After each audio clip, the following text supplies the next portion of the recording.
Las langostas del Apocalipsis no son insectos y casi nadie lo sabe. La mayoría de los cristianos que leen Apocalipsis 9 cometen el mismo error desde el principio. Y es un error que cambia todo lo que viene después. Cuando el texto menciona langostas, la mente moderna dispara imágenes de insectos mutantes, de helicópteros de combate, de tecnología militar que Juan el Apóstol habría intentado describir con el vocabulario limitado del siglo I. La interpretación parece razonable, parece respetuosa con el texto, parece lógica dentro del marco futurista de interpretación profética, y sin embargo está completamente equivocada. El problema no es de imaginación ni de buena voluntad teológica. El problema es de método. Cuando leemos Apocalipsis 9, sin conocer el contexto literario judío del sector, sin dominar el uso técnico del griego koiné, sin entender las conexiones deliberadas con Joel, con Éxodo y con el libro de Job, estamos leyendo un texto que no fue escrito para nosotros en el idioma que nosotros entendemos. Juan no estaba describiendo el futuro tecnológico. Estaba hablando a iglesias perseguidas en el siglo I, en un lenguaje que ellas entendían perfectamente. El texto mismo destruye la interpretación literal en dos movimientos precisos. Primero, Proverbios 30, versículo 27, establece como hecho observable de la naturaleza que las langostas no tienen rey. Sin embargo, las criaturas de Apocalipsis 9 sí tienen rey. Y el texto le da su nombre en dos idiomas. Segundo, las langostas biológicas devoran vegetación. Es su función primaria, su instinto irreducible. Pero las langostas de Apocalipsis 9 reciben la orden explícita de no tocar ninguna planta verde, ningún árbol, ninguna hierba de la tierra. Estamos ante una inversión deliberada, una señal dentro del propio texto que dice, esto no es lo que parece. La pregunta exegética real no es ¿qué son estas criaturas en términos literales? La pregunta es ¿qué está comunicando Juan? ¿A quién se lo está comunicando? ¿Y por qué eligió precisamente este lenguaje para decirlo? No está en un retiro espiritual. Está exiliado en una isla rocosa y árida del mar Egeo, a unos 60 kilómetros de la costa de Asia Menor, separado de las iglesias que pastoreó durante décadas. Las comunidades cristianas del Asia Menor enfrentan persecución creciente bajo un emperador que exige adoración divina y no tolera la exclusividad del monoteísmo cristiano. Es en este contexto de sufrimiento real, de mártires reales y de aparente triunfo del mal, que Juan recibe una revelación que responde a una pregunta urgente. ¿Dios sigue en control cuando el mal parece prevalecer? El texto griego de Apocalipsis 9, versículo 1 dice, el quinto ángel tocó la trompeta y vi una estrella que había caído del cielo a la tierra. El tiempo verbal es determinante. El participio griego peptokota indica una acción completada en el pasado con resultados permanentes en el presente. No es una estrella que cae en ese momento, es una estrella que ya cayó y permanece en estado caído. La tradición judía del Segundo Templo, especialmente en textos como Primer Enoc, utilizaba la metáfora de estrellas caídas para referirse a ángeles rebeldes expulsados del cielo. Este no es un detalle menor, es el contexto literario que Juan y sus lectores originales compartían. Pero aquí está el detalle que cambia toda la interpretación. A esta estrella caída se le dio la llave del pozo del abismo. El verbo griego, edote, es pasivo. Alguien le dio esa llave. La estrella no la robó ni la encontró por accidente. Este es lenguaje de autoridad delegada, y quien delega es Dios mismo. En el mundo del siglo I, las llaves representaban jurisdicción y control. Los administradores de propiedades romanas llevaban llaves como símbolo de su autoridad delegada. Jesús usa esta misma imagen en Apocalipsis 1, versículo 18, declarando que tiene las llaves de la muerte y del Hades. La llave es símbolo de soberanía absoluta. Si a la estrella caída se le da una llave, significa que opera bajo permiso divino, no en rebelión autónoma. El término griego abisos no significa simplemente profundo. Es un término teológico técnico para la prisión de espíritus malignos. En Lucas 8, versículo 31, los demonios que poseen al endemoniado Gadareno suplican a Jesús que no los envíe a mismo. Segunda de Pedro 2, versículo 4 y Judas, versículo 6, confirman esta cosmología. Hay ángeles que pecaron y están reservados bajo oscuridad en prisiones eternas para el juicio del gran día. Cuando Juan dice que se abre el pozo del abismo, está diciendo algo muy preciso. La prisión de demonios se desbloquea temporalmente, bajo autorización divina, con propósito y límites establecidos. Y del humo que sale de ese pozo emergen las langostas. Pero lo que viene a continuación en el texto desafía cualquier categoría natural o tecnológica. La gramática griega lo revela de un modo que ninguna traducción moderna puede capturar completamente. Hay una palabra griega que aparece repetidamente en este pasaje y que la mayoría de las traducciones diluyen hasta hacerla irreconocible. Esa palabra lo explica todo. Cuando el versículo 3 dice que a las langostas se les dio poder como tienen poder los escorpiones de la tierra, la palabra griega usada no es dynamis, que designa fuerza bruta o capacidad física. Es exousia, que significa autoridad delegada legalmente. En documentos legales romanos del siglo I, exousia se usaba para designar jurisdicción oficial. Un magistrado tenía exousia sobre su distrito. Un centurión tenía exousia sobre 100 soldados. Estas criaturas operan con autoridad delegada desde arriba. No son fuerzas caóticas fuera de control.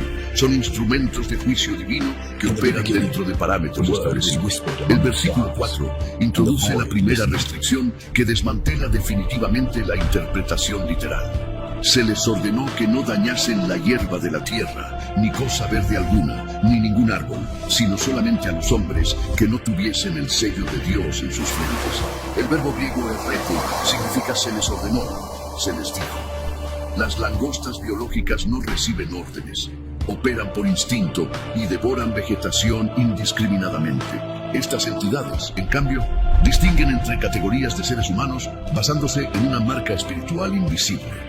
El sello de Dios. Ningún insecto posee discernimiento espiritual, ninguna máquina tampoco. Ninguna tecnología futura concebible tiene la capacidad de identificar quién pertenece a Dios y quién no. Solo entidades con inteligencia sobrenatural pueden hacer esa distinción. El sello de Dios conecta directamente con Apocalipsis 7, versículos 2 al 3, donde un ángel proclama: no hagáis daño a la tierra, ni al mar, ni a los árboles, hasta que hayamos sellado en sus frentes a los siervos de nuestro Dios. En papiros del siglo I descubiertos en Egipto, esclavos liberados recibían documentos sellados que certificaban su nueva condición legal. Pablo usa esta misma imagen en Efesios 1, versículo 13. Fuisteis sellados con el Espíritu Santo de la promesa. El sello no es una marca física visible. Es la presencia del Espíritu Santo identificando a aquellos que pertenecen a Cristo. El versículo 5 introduce la segunda restricción crítica. Les fue dado no que los matasen, sino que los atormentasen 5 meses. De nuevo, el pasivo divino. Estas criaturas no actúan como economía. No pueden matar, solo atormentar. Y no indefinidamente. Solo durante 5 meses, que en el calendario judío del siglo I era la duración tradicional de la temporada de langostas naturales en el Medio Oriente, desde la primavera hasta principios del otoño. Juan está usando la biología de las langostas literales como marco temporal, pero subvirtiendo completamente su función. En lugar de devorar cosechas durante 5 meses, estas entidades atormentan humanos durante ese mismo periodo. El tormento se compara con la picadura de escorpión. Dolor agudo, ardiente, paralizante, pero raramente fatal. Los escorpiones del desierto de Judea producen veneno neurotóxico que causa dolor extremo durante horas o días, pero la mortalidad es baja. El dolor es suficiente para desear la muerte, pero insuficiente para provocarla. El versículo 6 confirma la intensidad de este tormento con una de las imágenes más perturbadoras del libro entero. En aquellos días los hombres buscarán la muerte, pero no la hallarán, y ansiarán morir, pero la muerte huirá de ellos. El verbo griego pheuxetai, traducido como huirá, implica un escape deliberado, como si la muerte misma tuviera voluntad y rechazara a estos individuos. Normalmente los humanos huyen de la muerte. Aquí la muerte huye de los humanos. Lo que Juan describe trasciende cualquier sufrimiento físico concebible. Sus caras eran como caras humanas. La palabra griega homoios significa semejante a, parecido a, no idéntico a. Juan está usando lenguaje de aproximación porque describe realidades sobrenaturales sin equivalente exacto en la experiencia humana. Los caballos de guerra en el siglo I representaban poder militar, velocidad y terror en batalla. Las legiones romanas dependían de caballería auxiliar que devastaba enemigos con movilidad superior. Las coronas de oro, Stephanoi, no son diademas reales, sino coronas de victoria o triunfo.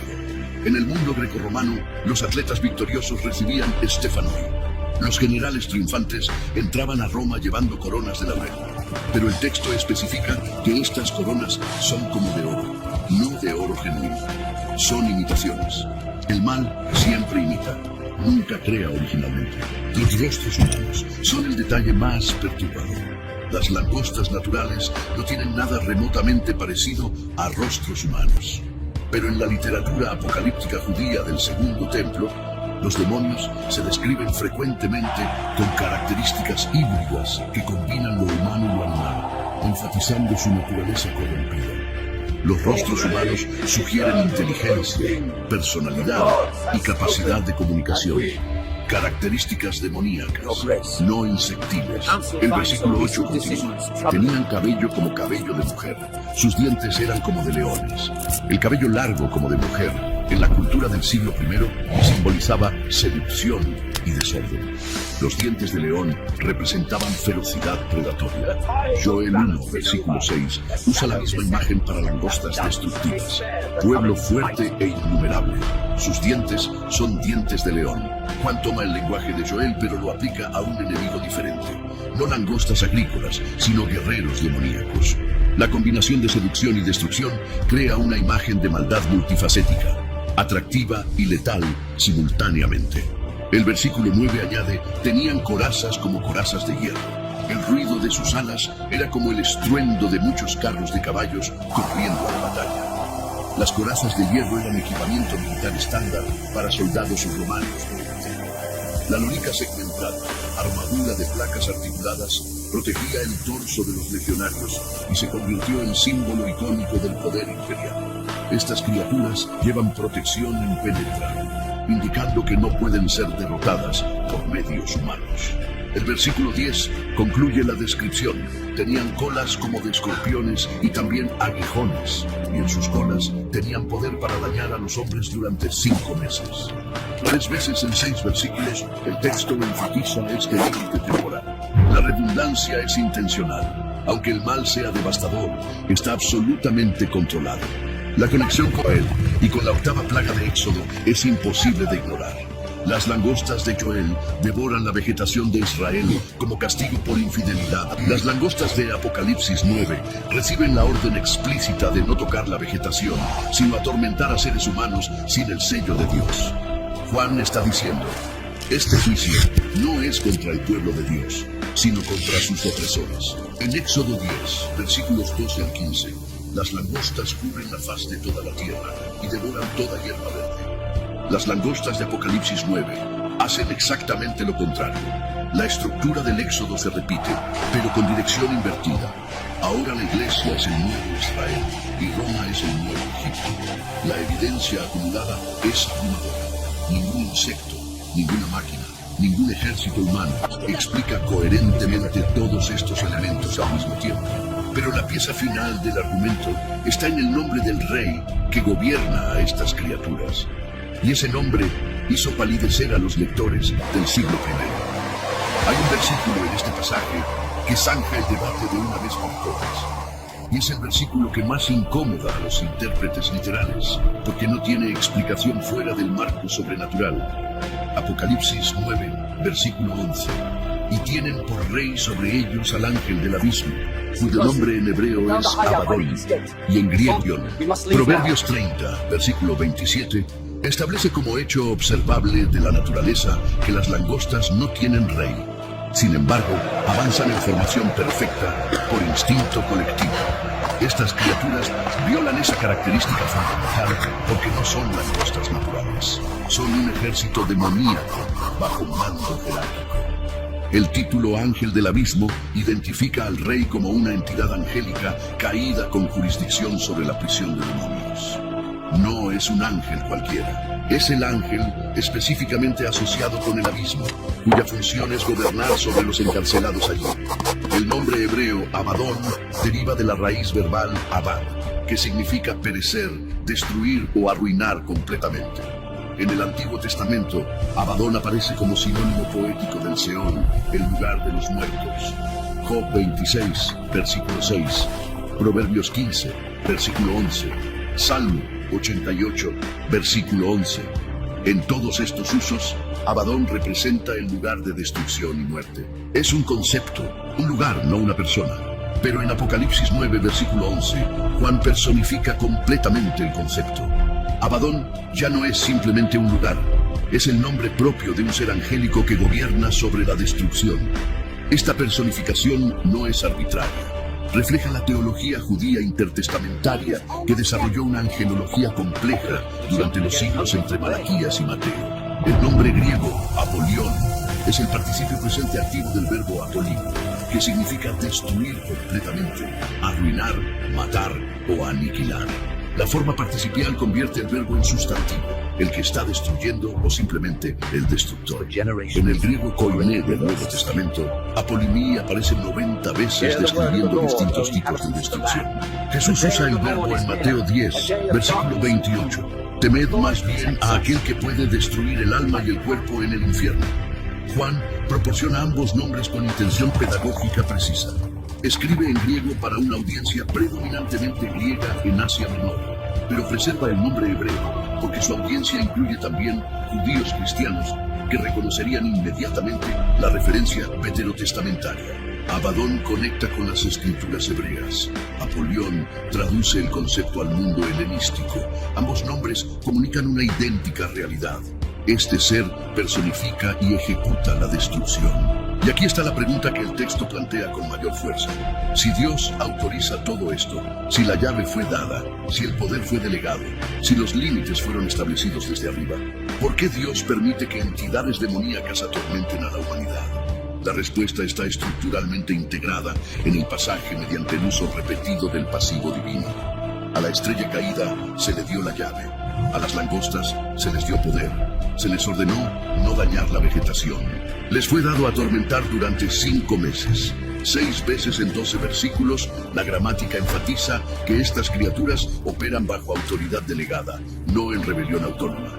Esta teología del juicio divino ejecutado mediante agentes malignos tiene precedentes veterotestamentarios sólidos. En 1 de Reyes 22, versículos 19 al 23, un espíritu se ofrece voluntariamente para ser espíritu de mentira en boca de los profetas de Acab, y Dios lo autoriza como medio de juicio. En Job, capítulos 1 y 2, Satanás opera solo dentro de permisos divinos explícitos. En Jueces 9, versículo 23, Dios envía un mal espíritu como juicio por crímenes cometidos. El patrón bíblico es consistente. Dios retiene su gracia protectora de aquellos que lo rechazan persistentemente, permitiendo o enviando activamente que fuerzas malignas ejecuten juicio como consecuencia natural de la rebelión espiritual. Pero incluso en el juicio, Dios limita el poder del mal. Las langostas no pueden matar, no pueden actuar indefinidamente, no pueden tocar a los sellados por Dios. El mal es devastador, pero no omnipotente. Es aterrador, pero no incontrolado. Es real, pero no definitivo. El versículo 12 cierra la quinta trompeta con una advertencia sombría. El primer ay pasó. He aquí vienen aún 2 ayes después de esto.